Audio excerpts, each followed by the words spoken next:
Breaking news right now from Sportkeeda Wrestling. I am Kellam. If you're watching, go ahead and hit the like button. Go ahead and smash the like, subscribe, all that big stuff. The fallout from Backlash, WrestleMania Backlash, continues with some big news coming out about the continuing surge of wrestling fans back to the arenas, back in front of the cameras, around the ring. Yes, wrestling with live fans. Could this become a reality in the year 2021? Let's talk about it. Watch out, watch out, watch out, watch out! Yes, that's the story right there. Fans could be back in attendance for the major WWE pay-per-view Money in the Bank. This story developing today. We want to know what you think about it. Go ahead and get in the comments below if you're with us live or on demand, and let us know what WWE event you are most likely to see when you can go back to events safely. Let us know what you think about it. I am Kellam. That is Jose G. Jose, how are you? This is great news. What's the details? I'm doing great, man. It's been it hasn't been that, the news has mostly been dominated by the zombies that we saw last night. Which is WrestleMania Backlash. Dude, watch our show. Watch our post show. Yeah, watch our review and recap. I'm sorry to cut you. That drives me insane. We're talking about zombies. We're talking about zombies. It's left and right. I'm telling you. Legit bangers. You had some of the best wrestling matches of the year last night. I'm saying that. And none of you want to talk about it because you just want to pile on. You want to be a zombie. I said it last night. You want to be a zombie. It's hilarious. Yeah, it's just everywhere. Even Chris Jericho chimed in a little bit about that. We're going to be covering that in the news tomorrow in the roundup. So make sure you check out that video. But yeah, today there's been some updates on what's going on with the fans possibly returning to live events. And the latest update is relating to Money in the Bank. As we saw last night, Hell in the Cell has been swapped. Usually we get Hell in the Cell later in the year in October, but now we know we're getting it on June 20th. So the most recent report comes from Andrew Zarian of the Matman podcast that says that Money in the Bank will be held on July 18th with fans in attendance. This is following up to his report from the week previous to that said that WWE is planning to running events July 16th through Monday, July 19th, which coincides with Friday Night SmackDown and Monday Night Raw. So these are coming from a source close to Andrew Zarian, and Wrestling Inc. is covering it. There's several other outlets that are covering this story. So Andrew Zarian's been reputable and putting some pretty good stuff out in the past, but it's worth talking about because we saw WrestleMania with fans. AEW is about to have fans back on the road come July. We saw the UFC had a full packed house. We saw Canelo had full attendance, 73,000. So things are opening back up. And I am one to believe that July is going to be that mark that we're going to have fans back at wrestling events full time. And everything's leading that direction. I can tell you, if you don't follow the world of live entertainment, maybe there's something announced by you. Korn and Stained, two big rock bands, announced an amphitheater tour this year. They will hit the road around that time. Weezer, Green Day, Fall Out Boy, they had a previously announced baseball stadium tour announced for summer 2020 that has been pushed back. But they've also expanded and added dates, and it's kind of falling into that time frame of late July, August, into September that they're shooting for. And a bunch of different rock festivals have popped up as well around that time in between July to mid-September. Most of them being announced in September. That kind of seems like the safest period where maybe there isn't a surge of some kind, unvaccinated areas and stuff like that. But it doesn't seem like we're going that direction. The federal government in the United States is shooting for that time frame. New York and Chicago, two major cities, saying they want to do that. California, for some reason, not saying it. Obviously, we've heard a lot of rumblings of SummerSlam, which we expect to have fans in front of it. But this is interesting that they're kind of jumping ahead here and saying, let's do a shuffle. Let's do Hell in a Cell in a not kind of its non-seasonal spot. Usually, it kind of falls in October. It's their October show. This is interesting that they want to move it around and they want to do something different before then, and then go with one of the big four pay-per-views they have, Money in the Bank, as their kind of live comeback. I think this is a smart idea. Get ahead of it. Now, do the dates work out where they would be would they have that show out there before AEW or after them? I think it would be after them, right? So I believe the AEW show starts the week of the 17th, so it'll probably be right around the same week as they also go on the road. So it's not going to be before. You just know the internet's gonna like, who did it first? But I told you this last week. I told you this last week when this story broke. I have a feeling that WWE might jump back into touring either the same week or a little bit earlier just to keep up with AEW. And it look from the reports that we're getting, it's looking like that's the route that's going. Sound out on this. Let us know how you guys feel about a return to live wrestling. Does that appeal to you? Hit that like button if you're more excited about this news. If this is something that excites you. Now, obviously, for some people, it's just you were expecting this. It isn't that big a deal. It's just a matter of one. For me, every time we get one of these types of stories, I think these are the best stories of the year. I think we need to focus on the good stuff. As we saw last night, people love to just show up for a car crash and point, and here's the difference. This isn't that. This is the triumph. The worst pay-per-view of all time, Kevin. I absolutely hated those zombies. I've never been more aggravated. Are you getting triggered right now, Kevin? Yeah, sure. I'm triggered. Do you like that? Do you like You're that? Triggered. You guys, you've accomplished to trigger. All right, Kevin. click. All right. You've got nothing in the chamber and you triggered me. All right, that's where we are here. Gord Adams with a comment here. Here we go. So he goes, "It's about damn time. I'm sick of WWE piping in sound, telling us we are cheering or not cheering for." Well, here's the thing, Gord. Don't like everyone gets mad at WWE about that, but like that's the circumstances we're in. The NFL was doing that. All right, the NFL was doing that before anybody else was doing it, and the NBA was doing it. AEW did that a little bit, whether or not you like to admit it. They did it when they had live fans there. People don't want to know that, but they were doing it.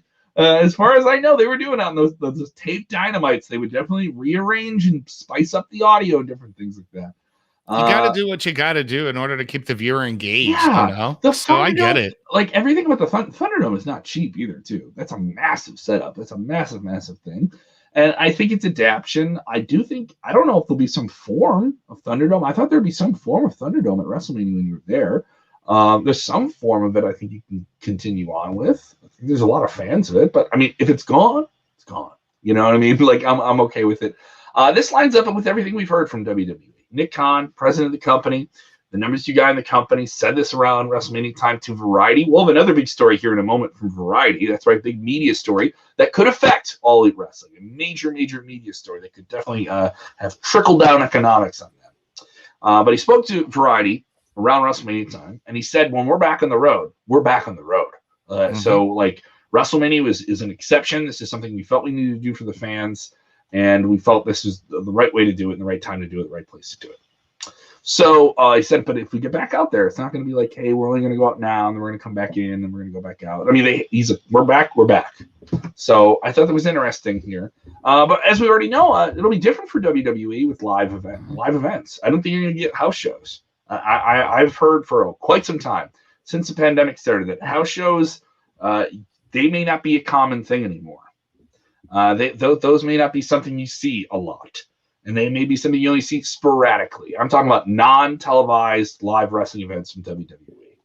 Maybe you get more of those from NXT. Get those guys down in Florida, some reps.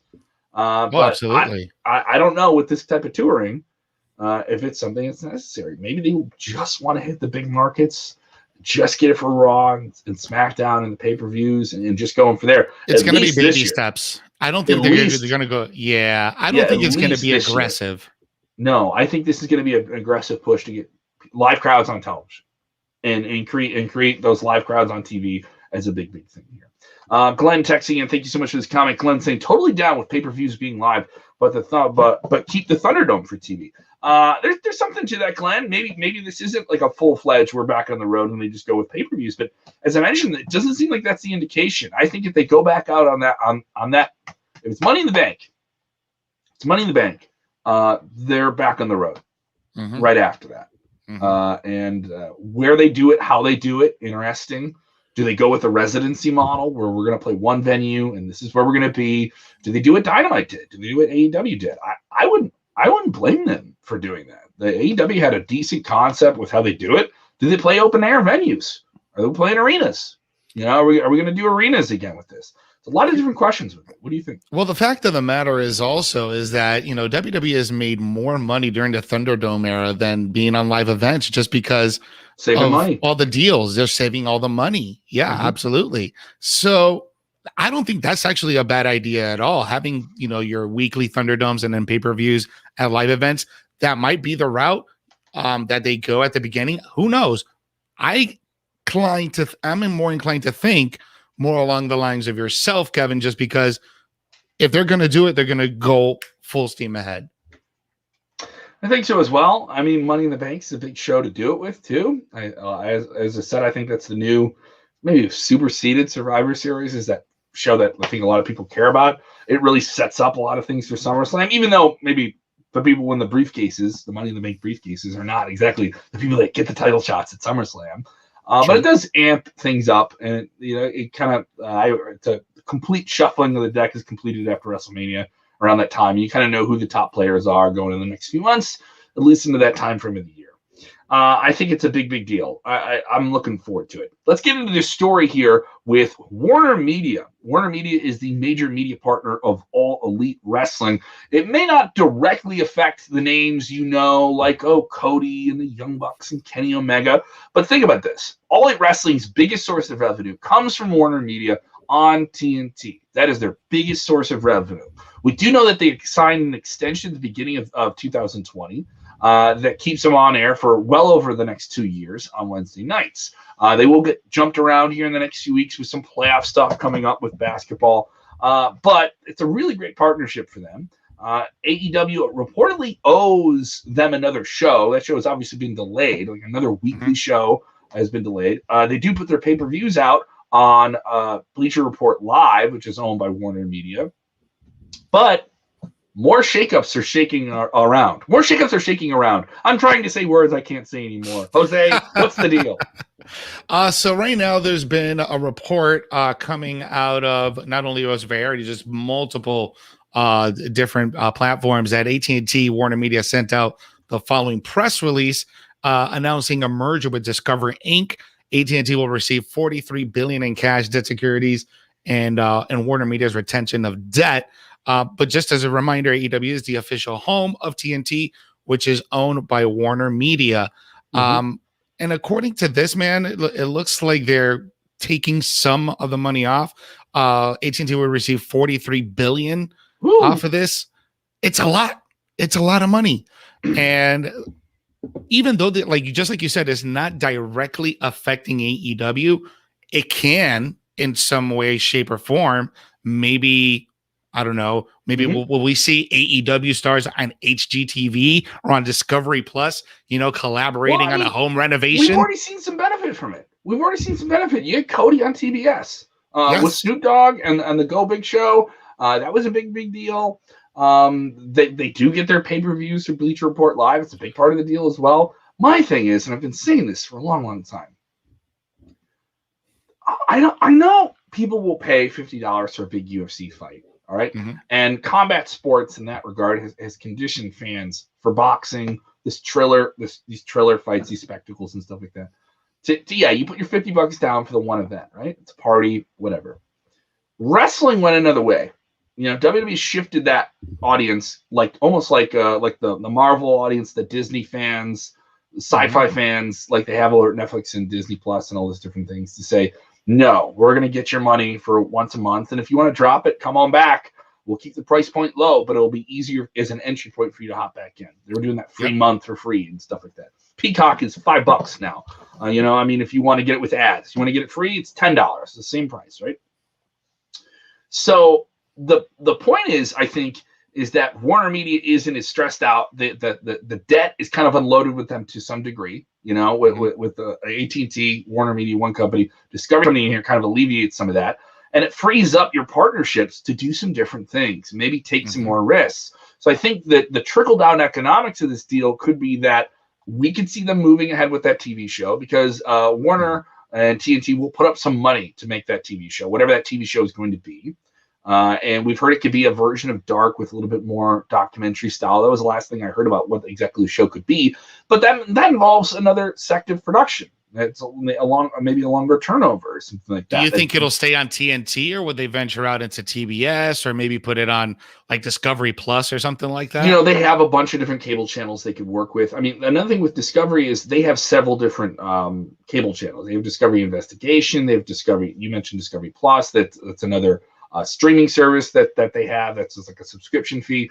The service that Warner Media owns that would be the best place for all elite wrestling to land on would be HBO Max.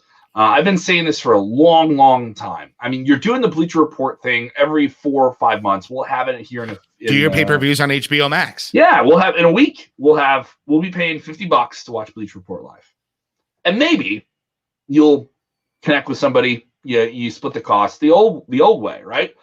But listen to what I'm saying. The old way. I don't think you want to be a company telling people with wrestling you're doing anything the old way. Maybe you're doing something a throwback way, traditional way, but I think AEW would reach a lot more people if they weren't tied to that $50 price point. It's something we hear about every time they have a pay-per-view. Was it worth the $50? You hear that about any pay-per-view. You heard that with the Triller fight with Jake Paul. Was it worth the $50 for people to pay? I don't know. What do you think?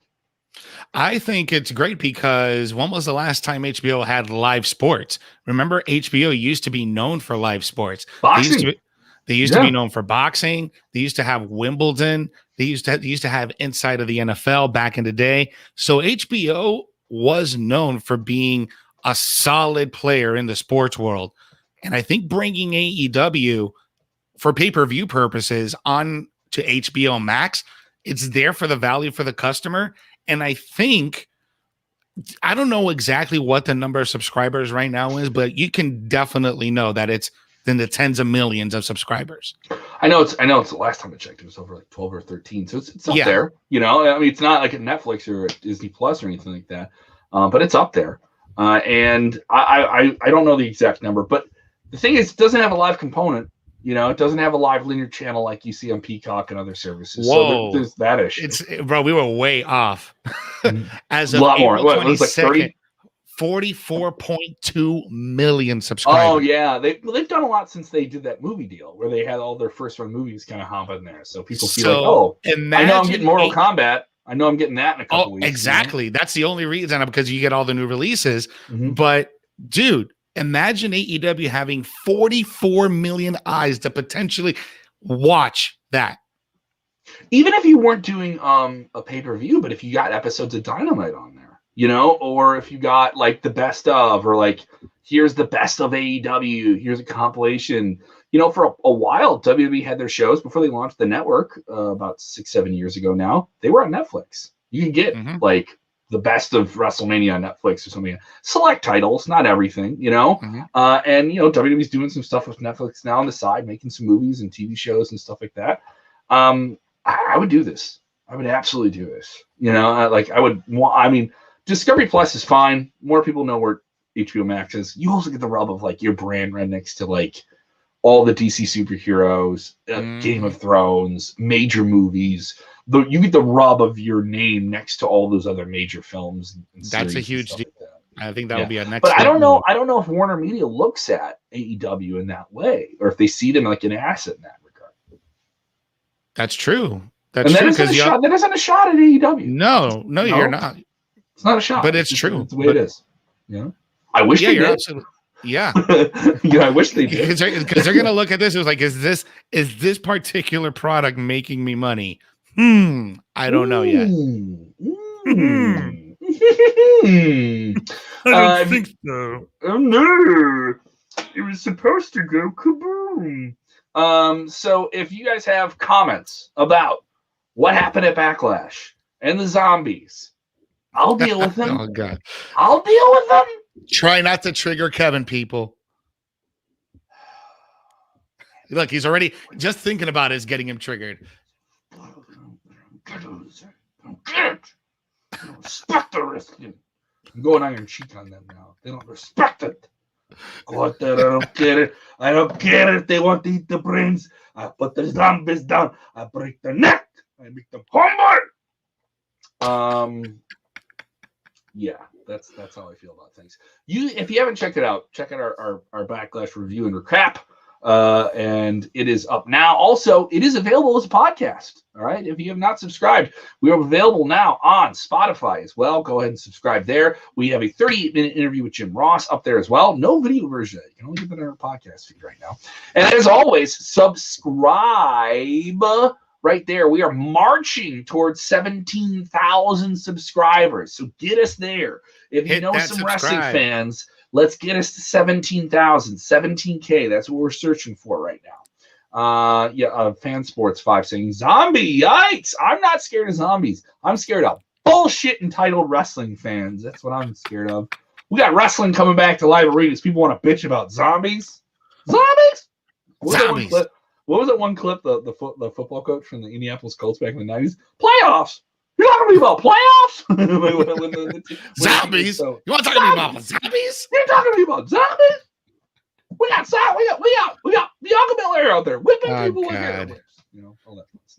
Listen, guys, if you guys enjoy this type of nonsense that Kevin and I do every day on this show, and around this time, you know what? Just smash that subscribe button, hit that like button. But more importantly, you can complain, you can support, you can bitch, and you can moan. But at the end of the day, you're a wrestling fan. Yes. And when you're watching wrestling, Kevin, what's the most important thing to do when you're watching wrestling? You enjoy it.